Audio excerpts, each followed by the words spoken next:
When I did my graduate studies at the Middle East Institute at Columbia University's School of International Affairs, I took many courses on the question of the Middle East conflict. Semester after semester, we studied the Middle East conflict as if it was the most complex conflict in the world, when in fact, it is probably the easiest conflict in the world to explain. It may be the hardest to solve, but it is the easiest to explain. In a nutshell, it's this. One side wants the other side dead. Israel wants to exist as a Jewish state and to live in peace. Israel also recognizes the right of Palestinians to have their own state and to live in peace. The problem, however, is that most Palestinians and many other Muslims and Arabs do not recognize the right of the Jewish state of Israel to exist. This has been true since 1947, when the United Nations voted to divide the land called Palestine into a Jewish state and an Arab state. The Jews accepted the United Nations partition, but no Arab or any other Muslim country accepted it. When British rule ended on May 15, 1948, the armies of all the neighboring Arab states, Lebanon, Syria, Iraq, Transjordan, and Egypt, attacked the one-day-old state of Israel in order to destroy it. But to the world's surprise, the little Jewish state survived. Then it happened again. In 1967, the dictator of Egypt, Gamal Abdel Nasser, announced his plan, in his words, to destroy Israel. He placed Egyptian troops on Israel's border, and armies of surrounding Arab countries were also mobilized to attack. However, Israel preemptively attacked Egypt and Syria. Israel did not attack Jordan and begged Jordan's king not to join the war. But he did. And only because of that did Israel take control of Jordanian land, specifically the West Bank of the Jordan River.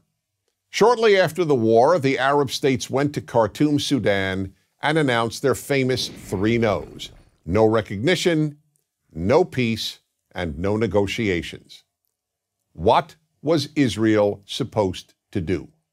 Well, one thing Israel did a little more than a decade later in 1978 was to give the entire Sinai Peninsula, an area of land bigger than Israel itself and with oil, back to Egypt, because Egypt, under new leadership, signed a peace agreement with Israel.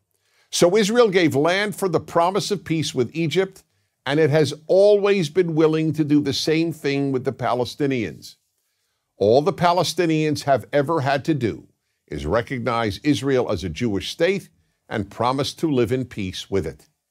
But when Israel has proposed trading land for peace, as it did in 2000, when it agreed to give the Palestinians a sovereign state in more than 95% of the West Bank and all of Gaza, the Palestinian leadership rejected the offer and instead responded by sending waves of suicide terrorists into Israel.